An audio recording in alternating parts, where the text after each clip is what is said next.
I gave you all the game, now y'all keep it changing. Cramp.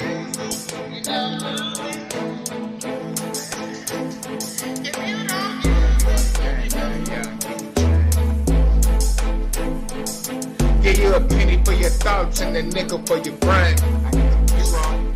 Oh, that game. Gave you all the game, now y'all can keep it changing.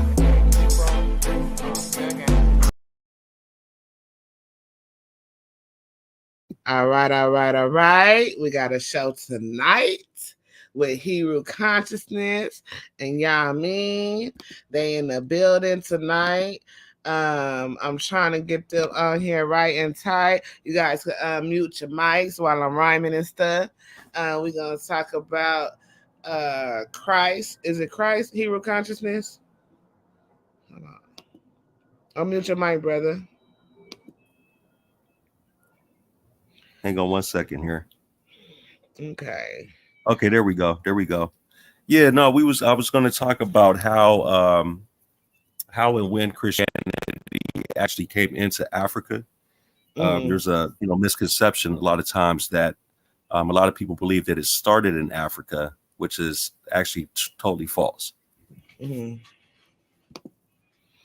Oh, so you don't think that that it started in Africa? No, not at all.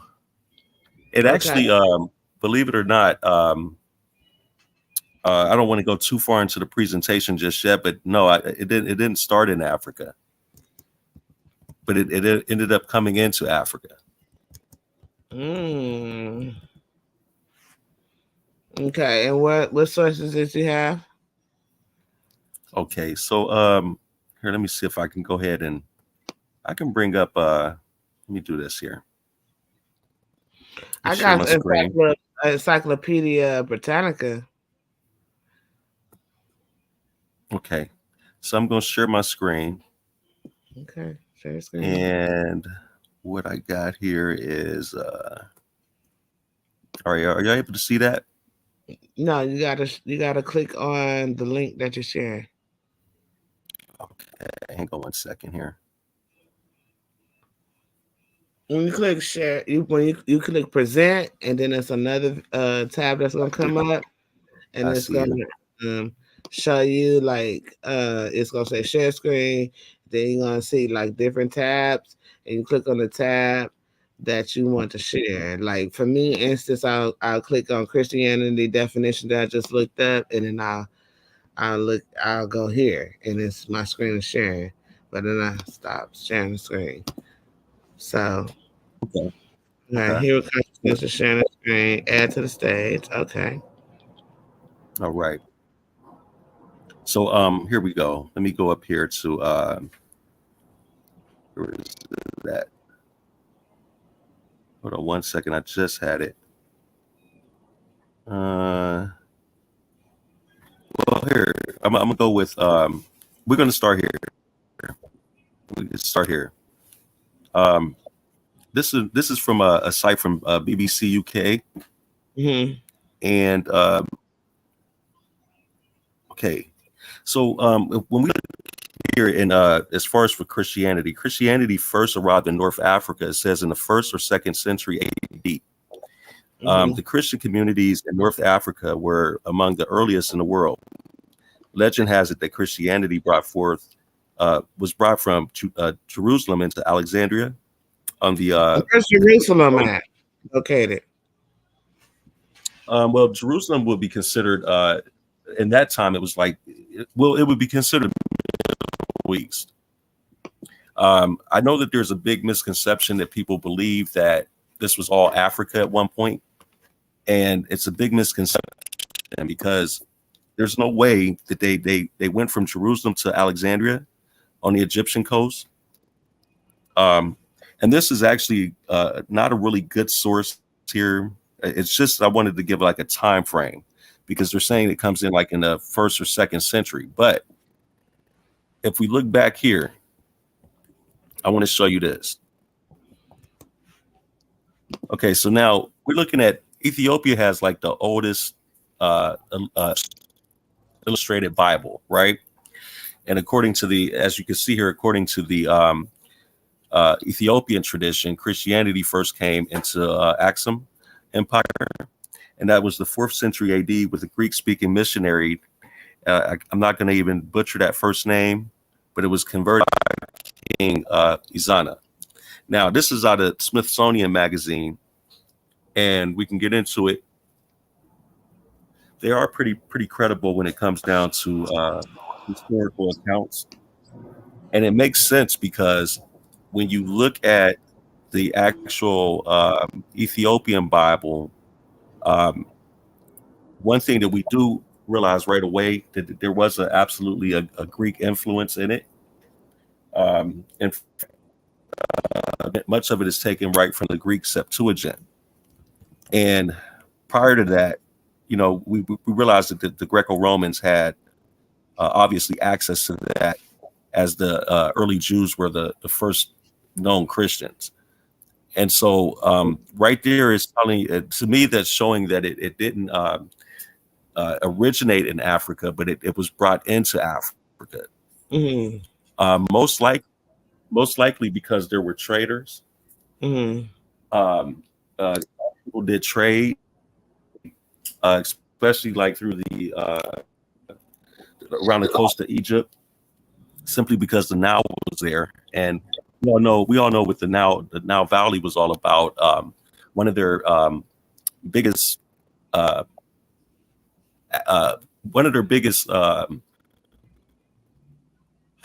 do I put this? One of their biggest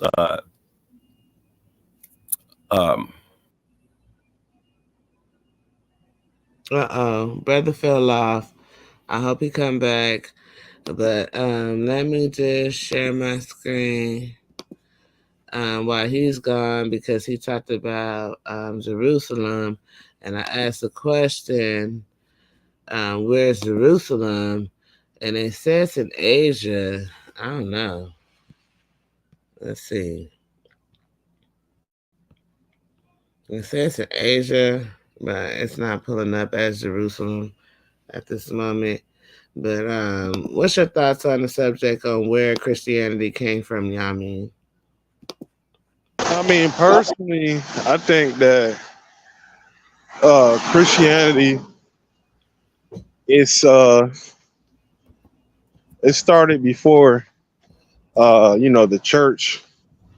The concept itself about love and stuff like that was taught by ancient people. So if that's why they say they copy from Kemet, they copy from Samaria, Sumer, whatever. They copy from all these ancient religions because it's not, the concept isn't new. What's new is applying that concept to your enemy. You know what I'm saying? So that was the newest thing that anybody has ever seen. Because, in the book of Leviticus says an eye for an eye, a tooth for a tooth. So, people was used to doing that and only showing love to the people that they roll with. So, as time went on, Jesus came around. Whether people believe in Jesus or not, that's another story. But when he came around, he told people that God was in them. He started bringing back the old teaching because man fell off and started worshiping idols and stuff like that. So if you look at the Hebrew doctrine, they don't believe in worshiping nothing but the unseen God. So, it's no different than the Muslims. The Muslims don't have a statue of God. When you get into Christianity, something that was produced by the Europeans, You know what I'm saying? The concept isn't new, but the platform of how it's delivered is pretty new. Mm-hmm. You know what I'm saying? So it's like, you know, you got a white Jesus on the cross and all this crazy shit like that. Mm-hmm. I mean, well, the white Jesus is pseudo. We know that.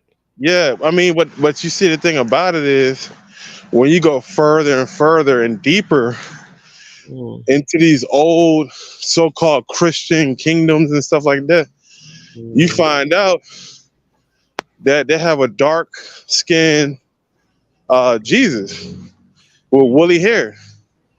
You know what I'm saying? So, you know, it just becomes more complicated because, you know, in Europe they still have the Black Madonna and Child.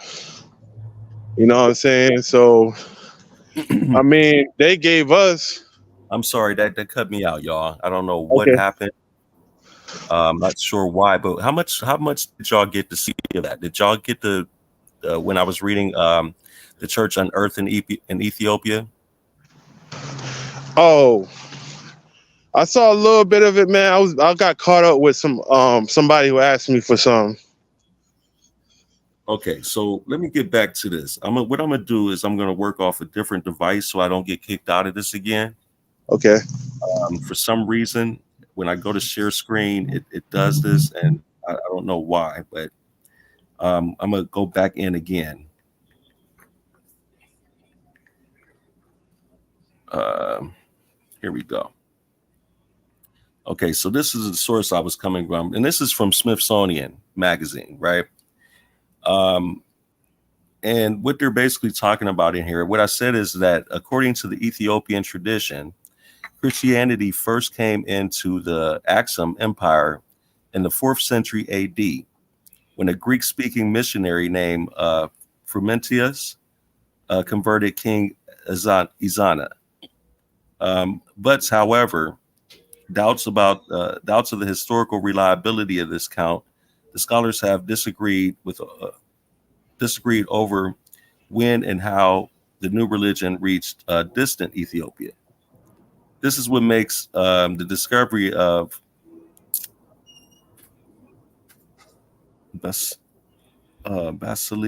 Basilica so important. He adds, it's reliable evidence for a Christian presence slightly northeast of Aksum at a very early date.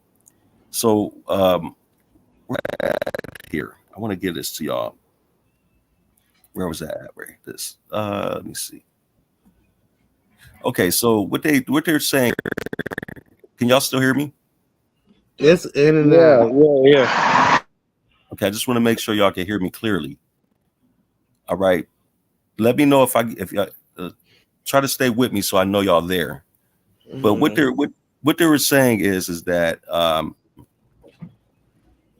here we go right here. Okay, the International Assemblage of Scientists discovered the church 30 miles northeast of Aksum, the capital of Aksumite Kingdom, a trading empire that emerged in the 1st century AD, would go on to dominate much of Eastern Africa and Western Arabia through radiocarbon dating artifacts uncovered that at the church. The researchers concluded that the structure was built in 4th century AD, about the same time when the Roman Emperor Constantine I legalized Christianity in 313 CE, and then converted on his deathbed 337 CE. The team detailed their findings on a paper published today in Antiquity.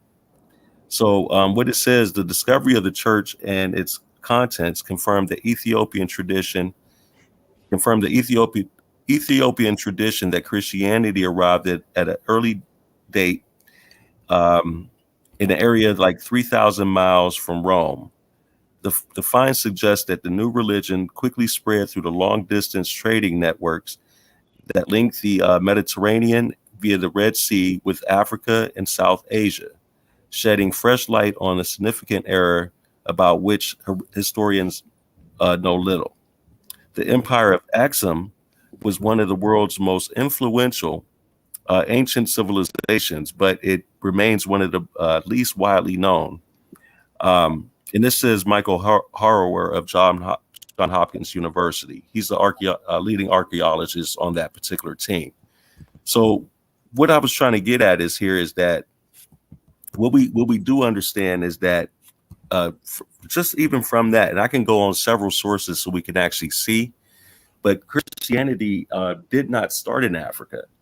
It actually started. It started in the Middle East, but it also it had a great influence with the Roman Catholics. We do know that the first true Christians, or Christians, so to speak, were actually Jews. Or what? Or what? Christians or Christians. Christians. Christians. It's kind of like the our roles. And that's the way they pronounce it at that time. But the point I was getting at is that the very first early Christians were Jewish converts, and ultimately that had went into like the Greco-Roman civilization, and like through that, like I said, through trade and things like that, and that actually that confirms what I was saying as far as them coming down through trade and things like that. This is how the religion spread into Ethiopia, and that was like in the 4th century. So obviously, it did not start in Africa. Okay, let me ask you this, right? Because I'm trying to understand why we doing this show on the origins of Christianity and where it started. So okay, I want to ask you, biblically, where was the first mention of Christians? Biblically, the first mention of Christians. Let me see. I'd have to bring that up because, of course, I don't have that handy, but I'll bring it right up. According to the biblical account. Now, let me mention this too, since we're going to go with the Bible. Well, it's important for everyone to know that the Bible is not a history book. It is not a history book. I'm absolutely certain of that, and I shared that in the back chat. The Bible itself. Here, let me do this. The Bible does record some actual historical events. I'm sorry. Let's get Mika in here. When you say the Bible is not a history book, that's a okay. Mika's back. All right, so that's based off your personal opinion. Okay, there she go. So to you, the Bible. One thing that we have to understand, and I probably could share screen on that. I'll do that now. Actually, let me bring that up. I want to just show that what I mean by the Bible is not a history book. It has some historical events, but it's not a history book all the way around. That's up for debate. Hold on 1 second, because the leading scholars, even not just you have to look. You have biblical scholars and then you have secular scholars, right? The secular scholars, I'm going to show you right now. Hold on. The secular scholars will tell you that the Bible is not a history book. They do agree that there are some historical events that happen, but overall it's not a history book. Okay, and this is primarily a history book because there are cautionary tales or cautionary stories. So it's not just a history book, it's a self-help. It's not just one type of book. It is more than just a history book because it's also a self-help book. So you can't say that the Bible is only a history book, because that would be a fallacy to say that it is only a history book. But it's also a motivational book, self-help book, science book, mathematical book. It contains so many different aspects to it that you cannot contain it into one genre of a book. That's why it's not a history book. Well, that too, but you have to understand that the Bible, number one, is not in chronological order. And what we have is there's fragments, okay, of different scrolls. There's different patches taken from here, there, everywhere, and kind of compiled together. It's a compilation. So you even have times where there was like Babylonian captivity, which would explain like the biblical flood story, which is composed of two different flood stories. One being from like the Epic of Gilgamesh, and then also the Mesopotamian flood story. But it's only one flood story, but there was different things happening in that same time frame. That there are two stories too. It's like if you're watching a movie, right? And so it's different people that's having an experience at the same time, but you have to document both imperative people to that story. So it's not that it's two different stories, it's one story, but it's two different perspectives of that one story, if you understand what I'm saying.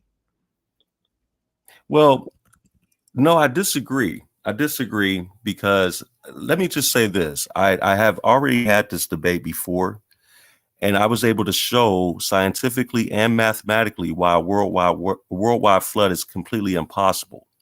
So what a lot of the archaeologists, geologists, and even what you would consider historians, what they do agree that there may have been an absolute local flood, but a worldwide flood never occurred.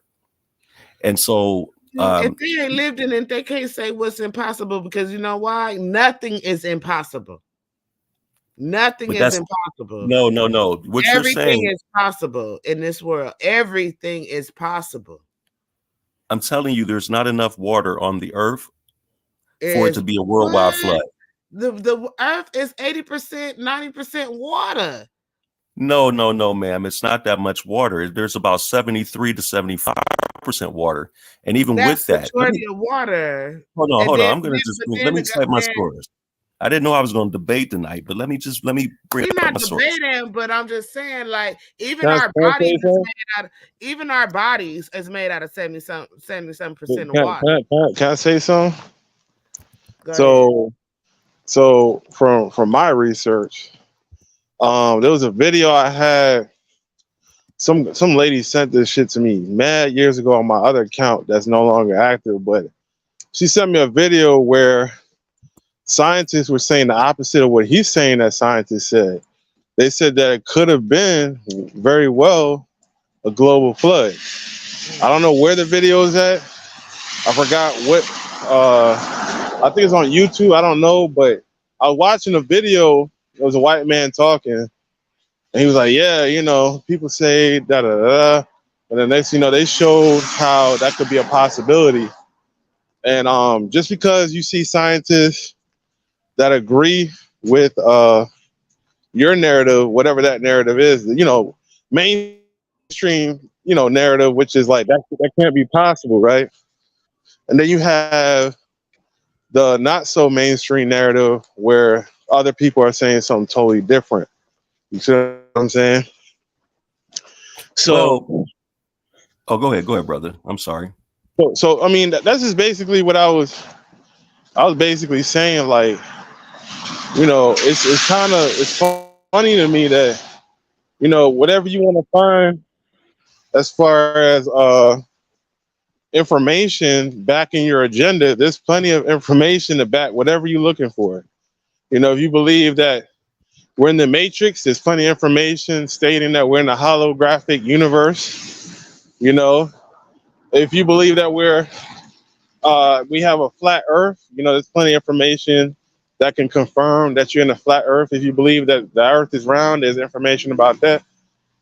So, I mean, the internet can't really be trusted all the way. You have to use discernment, your own judgment, to see, according to scriptures, what is right and what is wrong.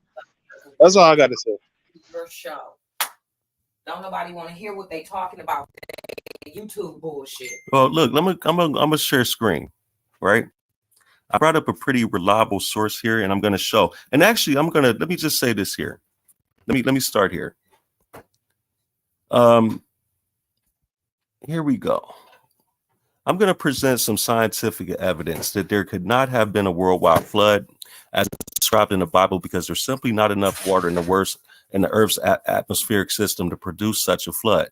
Now, according to the data from the U.S. Geological Survey, the amount of water in the Earth's atmosphere could not possibly cover the Earth. In fact, one estimate of the volume of water in the atmosphere at one time is about 3,100 cubic miles or 12,900 cubic kilometers. That might sound like a lot, but it's only 0.001% of the total Earth's water volume of about 332,500,000, which comes out to about 1,385,000 or 100,385,000 kilometers, right? So it says if all the water in the atmosphere rained down at once, it would only cover the ground to the depth of 2.5 centimeters, about 1 inch. So additionally, because 1.7% of the Earth's water is stored underground, there's not nearly enough water groundwater storage beneath the Earth's surface to account for the amount of water necessary to flood the entire Earth to the extent the Bible describes. It says, simply put, there's not enough water in the Earth's atmosphere to raise the ocean's level over 1 inch, much less over to cover Mount Ararat with water from 40 days of rain. It's simply not that much water in the system. Thus, in order to even entertain the possibility of a worldwide flood, one has to bypass all the laws of physics, exit the realm of science, and enter the realm of miraculous, which many biblical literates are willing to do. It's hypothetically possible to say that polar ice caps melted, but this would raise the ocean levels beyond the 2.5 centimeters that the Earth's atmospheric water were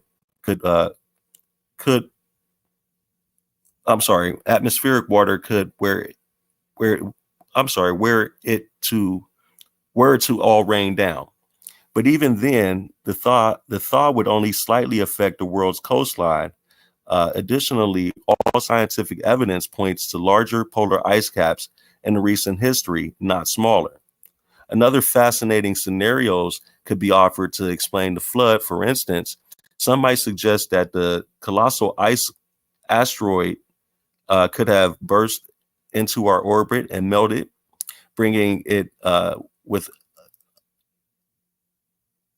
Hold on. Can y'all still hear me?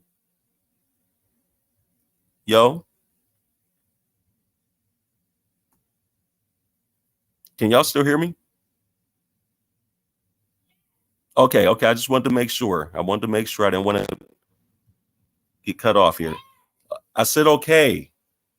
So another what they say is that right here it says amount of water into the atmosphere. Okay, but even this, despite the scenario possesses a major problem for many biblical literalists who attempt to explain or prove the flood scientifically.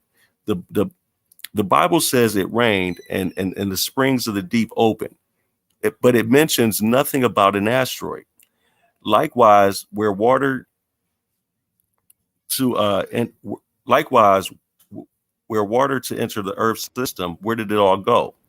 To where did the water recede?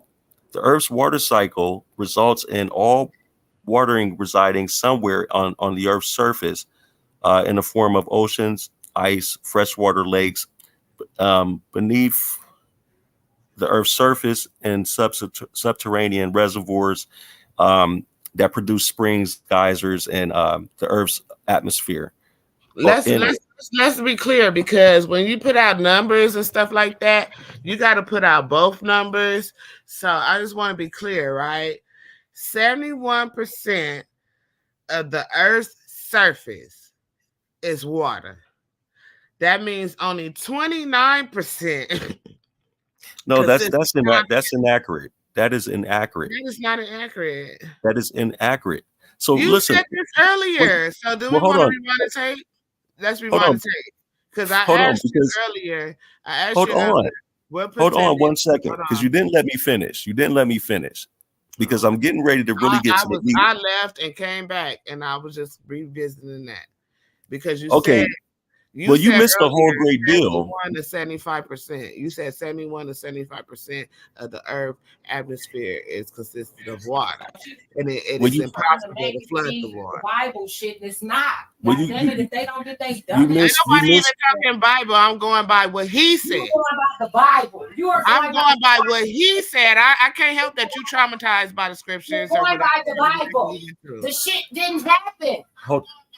I only going by what he said. But you're going off the Bible. What percentage, Hebrew content? What percentage of the earth consists of water? You're going by what you think you Hebrew read in that. What percent of the water is? I mean, what percent of the earth is contained by water? Just okay. Let me do this here for you right quick. We're gonna straighten this out now. Yeah.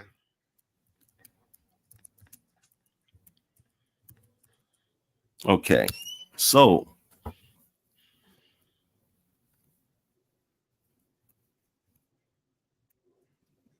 here we go. What percentage of the water? That's what I'm going. That's what I'm going to give you. Yeah. Well, it says here. This is what it says. About 71% of the Earth's surface is covered in water, and all oceans hold about 96.5% of the Earth's water. Now, water also exists in air as water vapor, in rivers, lakes, ice caps, glaciers, and ground as soil moisture, aquifers, and even in you. Okay, right. so now watch this. Do you know how deep an ocean actually goes? No, nobody knows. But here's a question, right? Oh, wait a minute. So, wait. Here's a question. I'm not debating what you just said. I just got a question. If 70%, we ain't even talking about the water that you just explained about, that's in the damping and all that stuff that's in the earth, that's in us or whatever. We're just talking about the earth, not the people, not the plants, not the dirt, none of that. So 71% of the earth's surface is water. Are we standing on that? Mm-hmm. Okay. Yes, we are. What percentage is not of water? So if 70%, right? Okay, let's do this here. Let's do the math, right? That means 29%, right? 29% of the Earth's surface. Hold on. Yeah, so we're looking at 29%. Now, this is one thing here. The average depth of the ocean is about 3,682 meters. That's actually about 12,000. As far as humans have ever went. I'm sorry? That's as far as humans ever. That is as far as humans have ever went without spontaneously combustion because of atmospheric pressure, right? Because if we go too deep, we're gonna fucking explode. So we can't even go to the deepest of the deeps in the ocean, correct? Or am I lying? Tell me I'm lying. Well, let me say this. What they have, I'm giving you for this particular area. So you got to let me finish. They're saying 12,080 feet, right? The deepest part of the ocean is called the Challenger Deep, and it's located beneath the Western Pacific Ocean and the southern end of the Mariana Trench, which runs several hundred kilometers southwest of the U.S. territorial island of Guam. Challenger Deep is approximately 10,935 meters. That's about 35,876 feet deep. Now it sounds like they were able to and then hold on. One thing that you do realize is that we do have tools they can send like sonar to reach the bottom, and they'll get when it bounces back, they'll know how deep it is. So we don't have to dive that deep or even go down that deep. We have tools that show us how deep it is. Excuse me, can you reiterate that? I'm sorry. So we have tools. We have tools to actually go. We have tools to find out exactly how deep it is, and that's how they came up with these equations. They use something like almost like a sonar, where they can shoot that signal down, and when it bounces back, they can see how far and how deep that went. This is how they know how deep this is. So it says. Can I say something real quick, Hero? Mm-hmm. The ocean is 71% of the Earth's atmosphere. No, it's 71 of the Earth's surface, not the atmosphere. Okay, 71% of the Earth's surface, right? With that being said, there's 71% of the Earth's surface that has to be investigated. Now, there are shallow parts of the ocean, and there are deeper parts of the ocean. And there are certain parts of the ocean that you just cannot touch. Especially the Bermuda. I ain't even going to go on the Bermuda Triangle. I'm not going to try. And then it's more than the Bermuda Triangle. So there are deep. And then I ain't even touching Antarctica because we can't even go there. So there are parts of the ocean that have yet to be explored. And so you're stating this as a fact, right? Yeah, they have it here as a fact. I'm telling you, look, and that's actually, that source is from the National Ocean Service. This is the National Oceanic and Atmospheric Administration. This is a credible source. Now, this is another one I'm going to give you right quick. Okay. Watch this.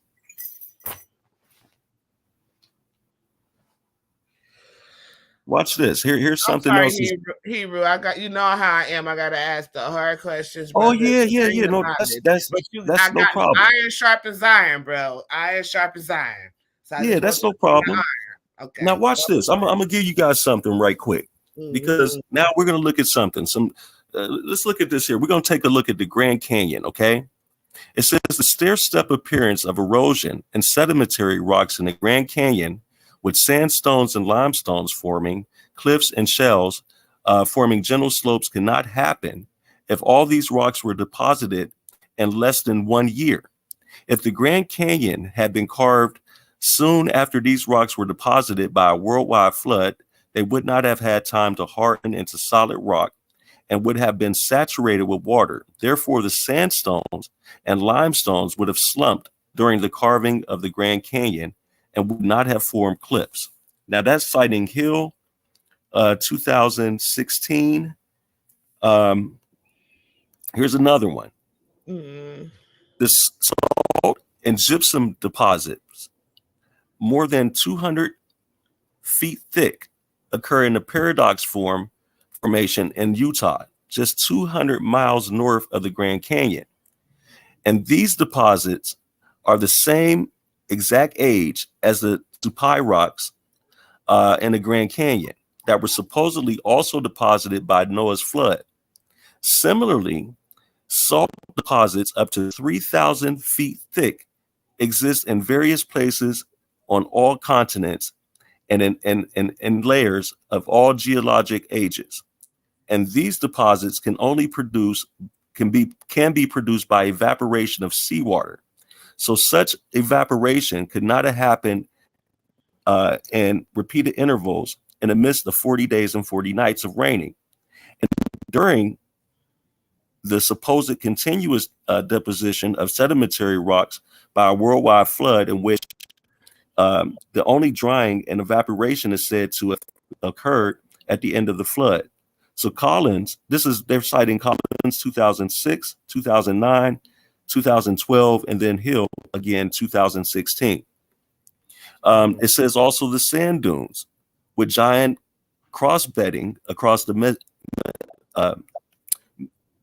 Mesozoic rocks and Zion National Park are further evidence that desert conditions occurred at the time of the supposed flood, and fossilized mud cracks in the Cambrian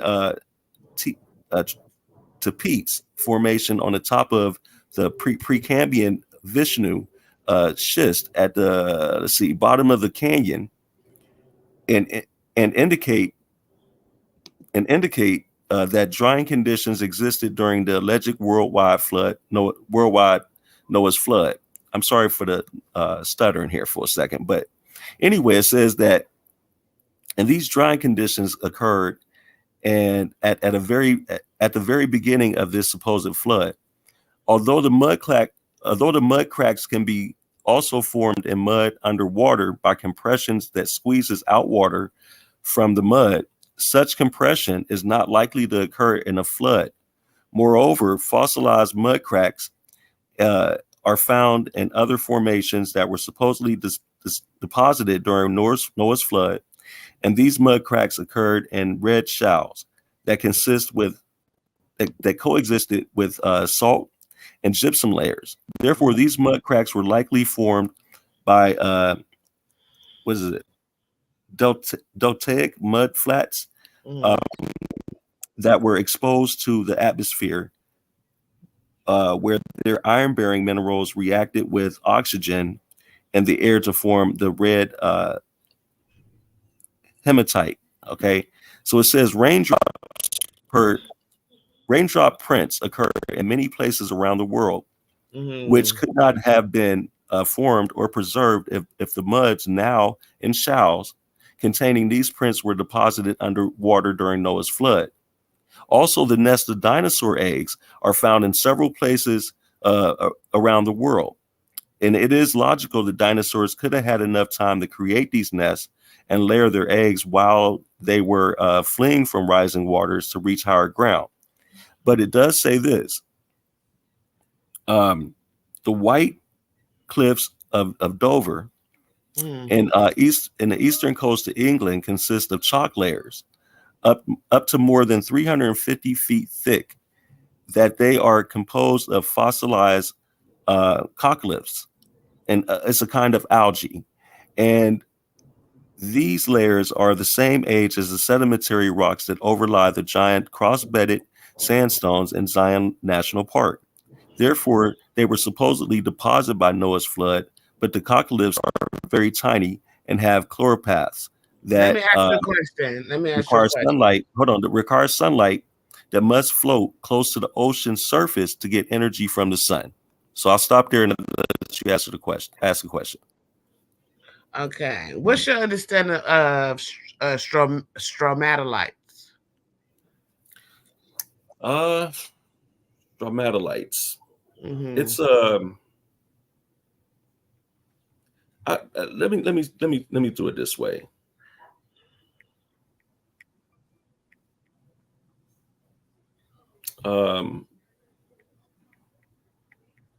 Stromatolites are more or less like they're like bizarre fossils, right? I mean, they're like they have for what I've read before, and I just kind of Googled it because you kind of threw a name out there that is kind of foreign to me. But I do recall this now, reading this before. Stromatolites are bizarre fossils whose biological origins were debated until only a few decades ago.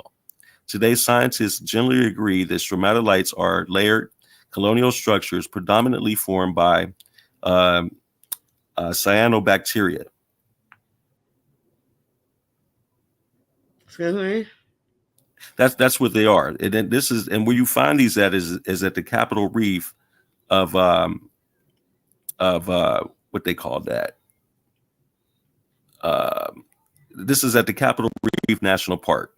They're giant stromatolites. They're like I said, I'm gonna say it again. They're bizarre fossils whose biological origins were debated on only until a few decades ago. Today, scientists generally agree that stromatolites are layered colonial structures predominantly formed by cyan bacteria. Do you know what cyan bacteria is? Not necessarily, but I do know it's bacteria, but you could break it down and elaborate if you like. You want me to put it in my terms or layman terms? So stromatolites Uh, are the appearance it's of fossils that have been fossilized due to water damage or water. They well, basically appear, and so the cyan bacterias are cyan, which is blue. That's the color blue, which comes from the ocean. The bacteria is from the ocean. okay. So watch this. The definition, according to the dictionary, it says it's a division of microorganisms that are related to the bacteria, right? But Bacteria. they are capable of photosynthesis. They are Mhm. pro uh, karyotic and represent the earliest known form of life life Mhm. on Earth.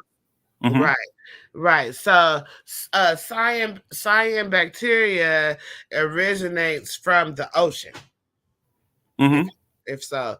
So like when we talk about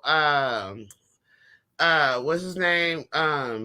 What's the theory of evolution or whatever? Are you talking about Darwin? Darwin, right? So when we talk about this is where I get the term stromatolites because I took anthropology. Anthropology, yes. So in anthropology, it's a term that's very recognized, stromatolites. And so when we talk about stromatolites, so what happens is that one cell theory.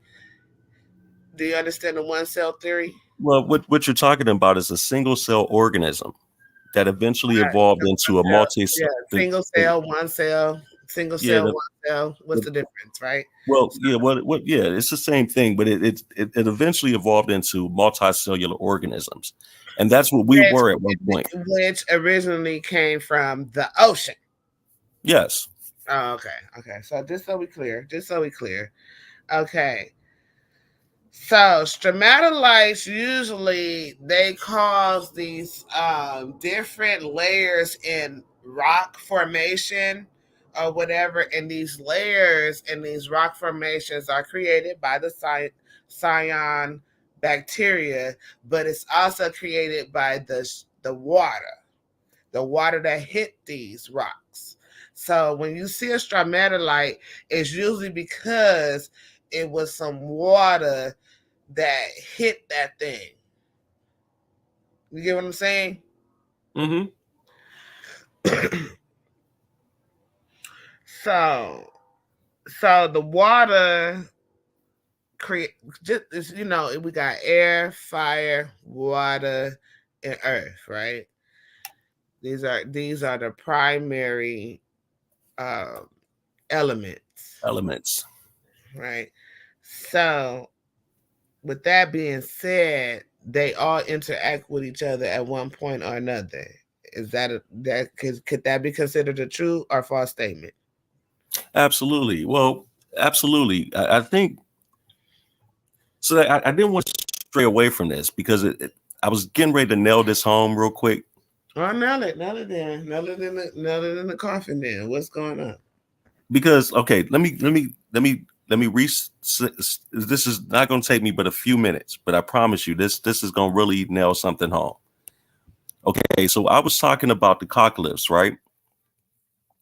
And I was saying the White Cliffs of Dover on the eastern coast of England consist of chalk layers up to more than 350 feet thick that are composed of fossilized coccoliths. This is a kind of algae. And these layers are the same age as the sedimentary rocks that overlie the giant crossbed sandstones in Zion National Park, and therefore were supposedly deposited by Noah's flood. But coccoliths are very tiny and have chloroplast that requires sunlight and must float close to the ocean's surface to get enough energy from the sun. Now, here's where it goes. This is where it hits. Because of this fact, all of them could not have been living at the same time to the depths of 350 feet in 1 year, in which the flood is said to have occurred because that many organisms in the water at that time would have blocked out the sun from organisms below near the surface. Does that make sense?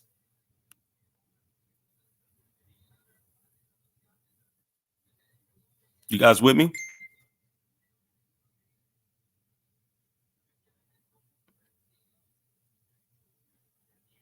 Just want to make sure y'all still there.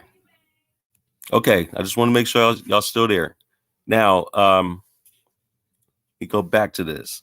Okay, so up to 4,590 feet or foot thickness of radiolarians occur on the Pacific Ocean floor.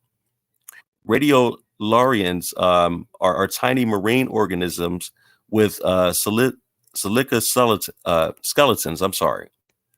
And I'm going to share images of these too for you guys to take a look at. But it also says that they also contain chloroplasts that must float near the ocean surface to obtain sunlight. The rate at which dead radiolarians, I'm sorry, settle at the bottom of the ocean floor is too slow for that thickness and amount of radiolarians to accumulate in the 4,500 years since Noah's flood.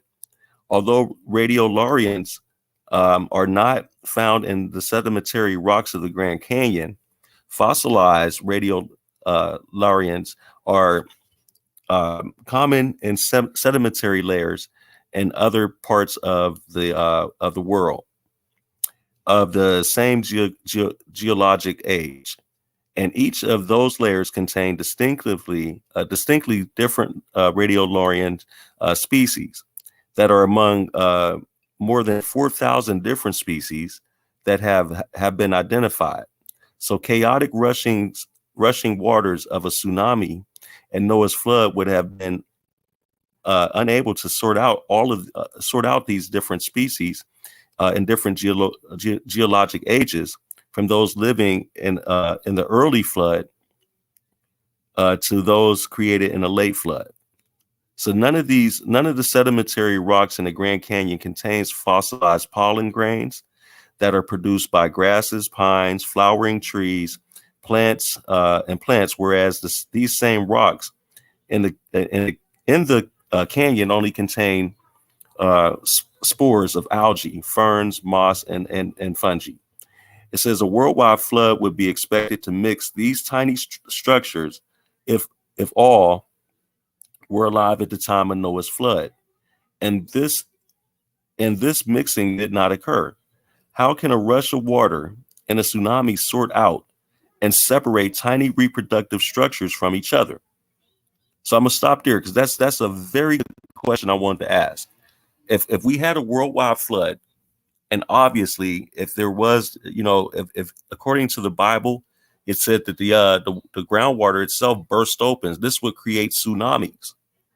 It would absolutely create tsunamis. So how could a rush of water and a tsunami sort out and separate such tiny reproductive structures from one another?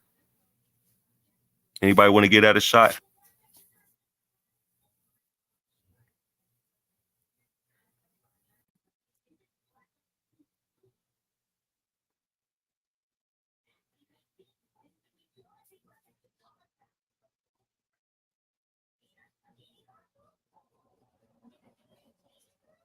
Okay, so if nobody wants to give that a shot, I'll continue because this I'm goes. Sorry, I'm sorry, I was muted. I'm sorry. What was the question again? Okay, so what I was saying is that none of the sedimentary rocks in the Grand Canyon contain fossilized pollen grains that are produced by grasses, pines, and flowering trees. The plants, whereas these same rocks in the canyon contain only spores of algae, ferns, moss. Where do algae come from? Hold on, you're not letting me get to my.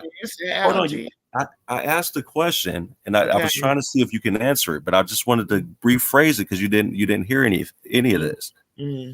So I was saying that none of the sedimentary rocks in the Grand Canyon contains fossilized pollen grains that are produced by grasses, pines, and flowering trees and plants, whereas the same rocks in the canyon contain only spores of algae, ferns, moss, fungi, and a worldwide flood would then be expected to mix all of these tiny structures right?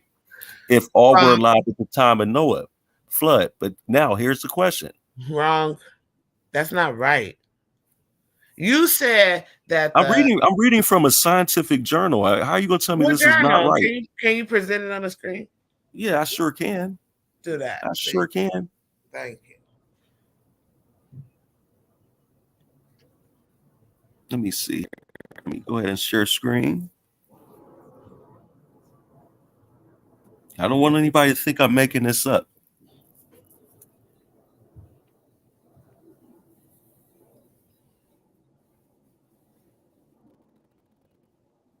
Okay. So we're going to do with this here. Because if it's algae and it's moss. And what else you said? Okay, so now. Yes. So look, let me read this here. We're right here at number 9. Okay. Mm-hmm. It says none of the sedimentary rocks in the Grand Canyon contains fossilized pollen grains that are produced by grasses, pines, and flowering trees. The plants, whereas these same rocks in the canyon contain only spores of algae, ferns, moss, and fungi. A worldwide flood would be expected to mix all of these tiny structures if all were alive at the time of Noah's flood. And this mixing did. If was a fifth, we all be drunk. Hold on. If all were alive during this time. Now, I got a question for you. I still haven't got to my question. My goodness. All right, you know what? I'm gonna go ahead and wrap this up for the night. You reiterated the question like 3 or 4 times. No, I didn't. I haven't even asked the question yet. I haven't got to the question yet. I asked the question, but you didn't hear it. You were on a mute. And I was going to ask something. This is what I'm asking. It says a worldwide flood would be expected to mix all of these structures if all were alive at the time of Noah's flood. And this mixing did not occur. Mm-hmm. How can a rush of water in a tsunami sort out and separate such tiny reproductive structures from each other? Okay, now can I explain? Now can I answer the question? What they're saying is these absolutely do exist. They did exist now. Now, can I answer the question? Well, I'm saying they existed then too. Can I answer the question? Sure. Okay. I have a couple of questions for you, but I'm not gonna answer a question with a question. If there is a global flood, none of that shit gonna exist. All that stuff finna be flooded. Ain't finna be no living trees. Ain't finna be no living pollen. And pollen goes through the air. It don't go through the water.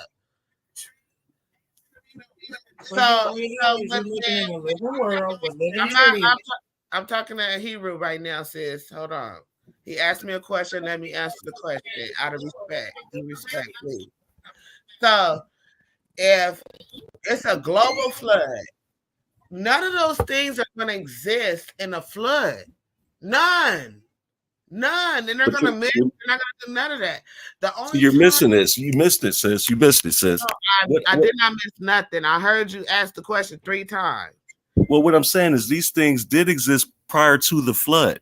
So right. if there was a flooded, like say for instance, have you ever did any type of gardening ever in your life? Absolutely. Okay, so when you overwater a plant, that shit no longer exists. Sis, you're not listening to me. This is why you're missing the question. You said none of the sedimentary rocks in the Grand Canyon contains fossilized pollen grains. That's pollen. Mm-hmm. That's seed, right? From a plant that are produced by grasses. That's grass. That's also a plant. Pines, that's also a plant, and flowering trees, that's also a plant. Mm-hmm.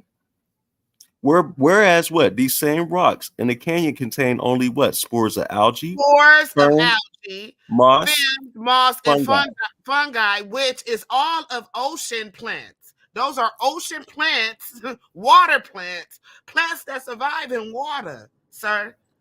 Those they're not even plants. They are spores, algae. They not. I can't even say except for the ferns. They survive in water. These type of things that they said survive survive in the water. The things that they said don't survive in overwatering. So what I'm saying is, this is the part I'm trying to get you to understand. If there was a rush of water in a tsunami, right? How can a rush of water and a tsunami sort out and separate such tiny reproductive structures from one another? That's the question. How can it separate them? They would all be mixed together, right? Not necessarily. What are you talking about? Oh, come on, sis. You just said if I went out there and I'm gardening and I poured I poured out 50 gallons of water on that thing, you're not going to tell me all of that is going to be mixed together? It's going to be mixed together, right? It's those type of plants will not be 100% viable, right? They will not be 100% viable. However, you will have some different types of seeds that are those ones that are like hard to even freaking grow, and they could sit there for decades, years, or whatever, and finally crack the shell. Like I've seen seeds, like because I grow a lot. I've seen seeds. I would cultivate my seeds, and a lot of them would sprout, and a lot of them wouldn't sprout. And the ones that didn't sprout, they had harder shells than the other ones, and so they won't sprout till months later. It's seasonal. And so this is when it comes to season, like when you can plant a certain type of plant during the spring and it will not sprout a damn thing, but you could plant another type of seed in the spring and it will sprout. That is the reason why. It depending on the seeds that was there, it depending on the vegetation that was there, will it survive during that time? Okay, so let me ask you this question. This is the smoking gun right here. Okay, what according to the biblical narrative, Noah had sent out a dove, right, to see if there was a dry land, right? Mm-hmm. Now, what did the dove bring back to let him know there was dry land? Not a damn thing. He brought him back an olive branch, right? No, the dove didn't bring him back nothing. Okay, so hold on. We're gonna put that to the test. The dove didn't bring him back nothing. It wasn't until he sent out a raven. Okay, a raven. What did the raven bring back? Whatever the scripture say he brought back. I can't say it verbatim, and I'm not going to do that. But yeah, it was the raven that brought back knowing something. It was not the dove. And okay, hold on. I want to show you this, but go ahead. So this was after 40 days and 40 nights of a flood, and then 40 days and 40 nights of sun. So now this is what you call the birds and the bees conversation, because not everybody understand the birds and the bees conversation. And so we never really had that conversation. We just think it's about sex, but we're talking about pollination, right? So what initially happens is that birds, they eat seed, right? They eat the seeds of different plants. Listen to what I'm saying. Go ahead. They eat the seeds of different plants, right? And once they eat those seeds, they fly south for the winter. They fly south or whatever. They fly different directions when it's different seasons, and they shit out those seeds for plants to grow. Okay. So this is the imperative information that you're missing from that plant that the raven came, because the dove that ate the seeds and shit it out, shit across the land, and didn't bring back nothing because he was pollinating.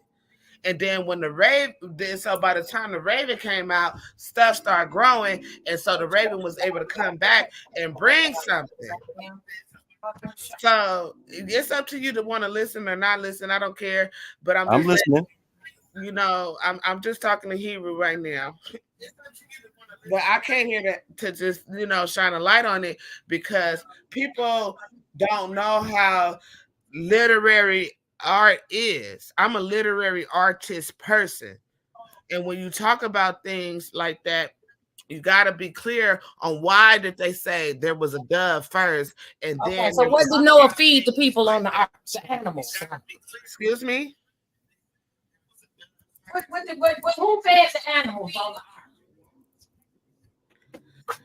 Who fed the animals on the ark? I'm gonna just have to have you refer to the cycle of life on that one. Hold on 1 second. Mm-hmm. How long was Earth? Huh?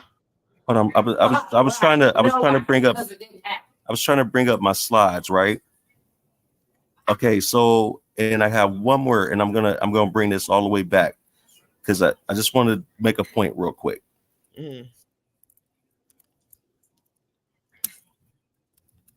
Okay, so this is what I was asking you before. Okay, so and I'm gonna share my screen. So no one. Real quick, let me answer this. Wasn't everything underwater? How did the dove eat seed if everything was underwater? Everything went underwater 40 days and 40 nights, and then there was a time where it wasn't underwater after the 40 days and 40 nights. Hold on. I got you right now.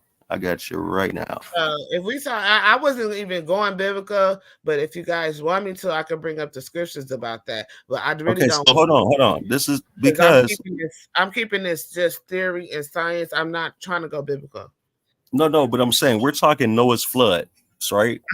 So if we with Noah's flood, we have to deal with the biblical narrative and the biblical accounts. Mm-hmm. So what we have here is that the this is in Genesis.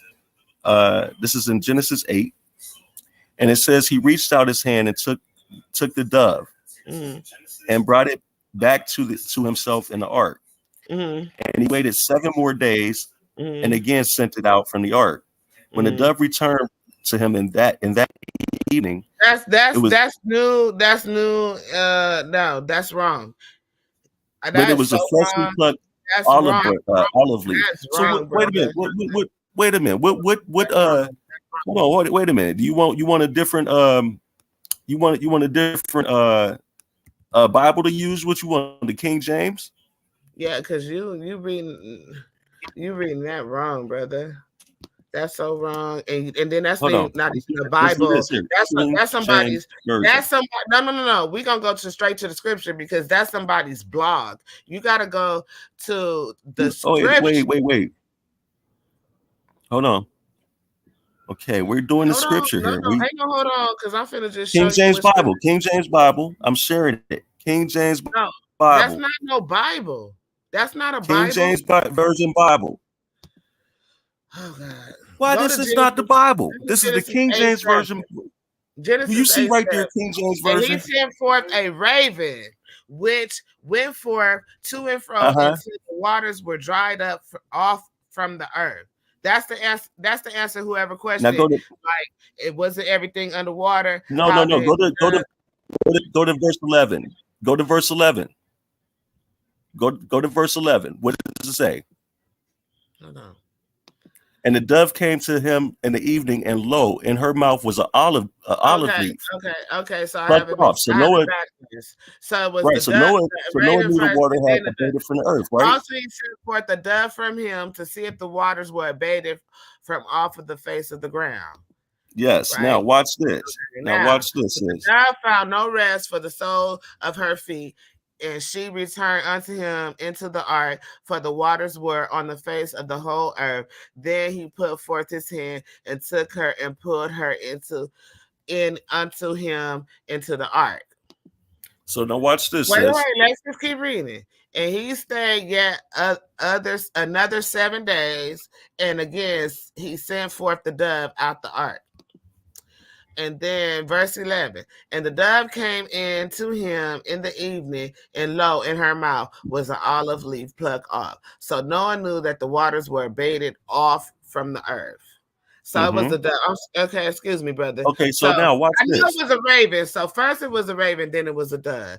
Yes. Now watch this. I know it was 2 different birds. This is where it gets important, though, because according to the Bible, the flood lasted 1 year and 11 days, or 371 days based upon a 360 year, or 12 months and 30-day months, right? It is not known at what hour the flood began on day 1, nor what hour the Noah left the ark on day 371. This man ain't right. I'm so done. Hold on. So and the dove came to him in the evening, and lo, there was an olive leaf plucked off. So Noah knew that the waters was abated from the earth. And he stayed yet another 7 days and sent forth the dove, which returned not again to him anymore. And it came to pass in the 601st day. That's 2 years. And the first month of the first day of the month, huh? You said 2 years it was a flood?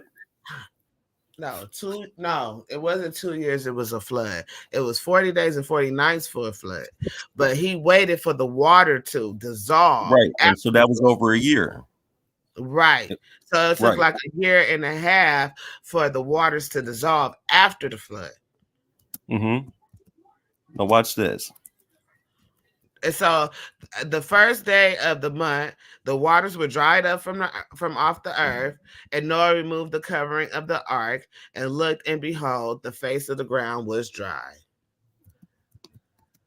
So, hold on, I'm about to get to my point.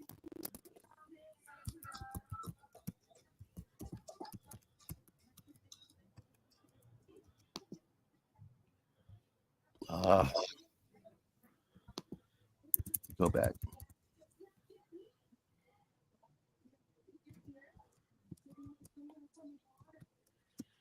So we were talking about Christianity, though. Yeah, I know, but hold on. I'm just going to prove. I want to prove this point.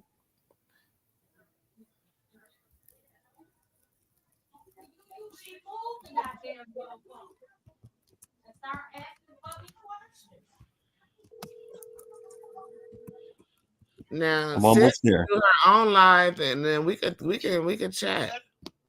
Hold on, produce leaves and 1 year. Okay, so here we go. All right, so here we go.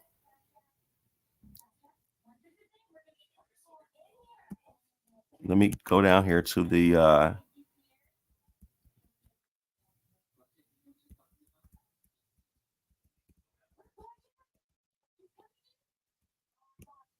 because as you see, Google, you can't always just Google. The first thing that comes up is nothing but Christian resources. So what we're going to do is we're going to look for an academic source that's going to give us a scientific answer. Because I want to know, there's no way, put it this way, there's no way that an olive tree is submerged in water for a year's time and then produce olives or even leaves to even know that the land was had receded. So here we go. Hold on. Maybe I should have typed it in a different way. Here, let me do it this way.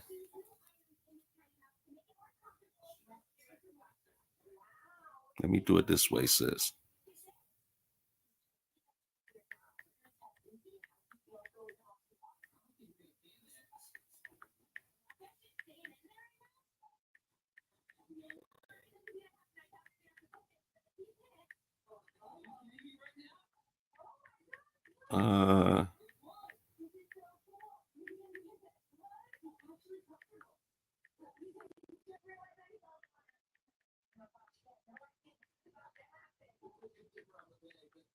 Okay, here we go. Okay, so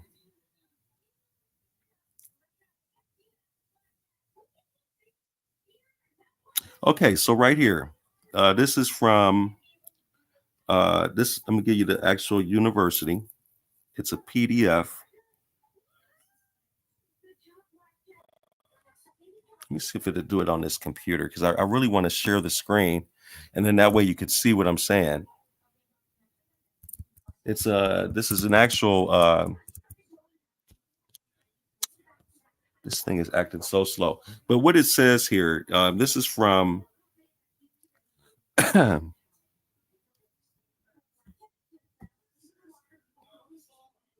we go. Here we go. Why is it bringing it up different on this? Anyway, what I have here is this is from Charles C. Monroe III, and this is from csun.edu,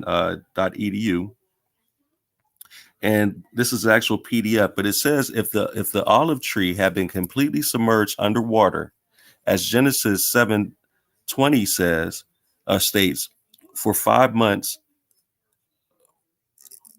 Wait a minute, and for 5 months, Genesis 7:11 and 8 and 4 claim the tree would be dead and leafless. Any arbitrist or olive orchard operator can testify to that. So what they're saying here was, okay, so it says, was the flood worldwide? According to the literal reading of Genesis, there was supposedly was a worldwide flood. The first clue that the literal reading is misleading is found in Genesis 6:7, where God supposedly is destroying all life on earth. That would include little children, infants, and how does one reconcile this with Jesus, who never caused the death of anyone? Why would the author attribute the cause of the flood to God? And the era of the flood, it says that the flood took place was commonly assumed. Hold on. Commonly assumed. I'm sorry, this sounds like somebody's blog. This don't sound like no scientific facts or anything. This is actually from a university. Let me see if I could just share the whole abstract that somebody wrote to get their doctorate degree. This is a whole. Listen, it's citing sources and all. I'm gonna just share it. And I'm having trouble sharing it on if I'm going to share it in our back chat, and if you can, since you're just a little bit better than mine right now, mine is acting funny. I'd like for you to share it in our chat, the chat on the stream, and we can read it together. You can see this is actually a real academic source. I'm not going to cap. Here we go. It sounds like somebody's opinion. Well, no, it's not an opinion. There's science behind it, but and it's actual logical. It's logical when you think about it. If olive tree had been submerged underwater, as Genesis 7:20 states, and for 5 months, as Genesis 7:11 and 8 and 4 claim, the tree would be dead and leafless. That's not true. Think about it. I just think told about you it this way. I just told you about my experience with growing plants. Some seeds I can cultivate within a week. Okay, so watch this. It takes months to cultivate because of the shell and the hard shell. And then two, okay, and I mixed spoke when I was talking about the raven. Mika, you can look this up right now if you want. You can look this up right now. I let you talk for a long time. I didn't say nothing. Drown a goddamn plant. It's not going to grow. Olive trees have been shown not to survive underwater immersion for more than 10 days, Mika. What I was saying, please. So I misspoke with the raven. I had them in reverse. So it was the raven first, then it was the dove, right? So just reverse the raven and the dove. I knew it was two birds, not one. So with that being said, the raven is the one that picked the seeds up off the ground, off of whatever. So now, like I said, some seeds that I'm a gardener. I've been gardening for a long time, and I know how seeds work. And when they first cultivate, they look like little tiny sperm, right? But all my seeds, okay, I'm just trying to talk here. I don't know. If you ain't willing to listen, ain't no reason for me to talk. I'm right here and I'm listening, but what I'm telling you is that you can look this up right now. olive tree can only survive under the olive tree. The olive tree can only survive. It can't survive more than 10 days submerged in water. You can look that up. An olive tree cannot survive more than 10 days. And I'm sharing the actual source right now. I was able to find it. And I understand that. I understand what you're saying. But we don't know. Number one, there's some things that we don't know, right? I'm finna end this because I can't. I can't do this no more. Because I'm trying to be real respectful here, and I'm just trying to get down to the. I'm trying to get down to the bottom of this. Okay, so let's be clear. So she disrespectful, cuz I'm gone, cuz I'm finna fucking bang. I'm out of here. I'm out of here. I'm so out of here. We're gonna end the live, but I'm just saying on real talk. I'm out, bro. Listen, stop for a minute. Everybody stop for a minute. All I'm saying is that you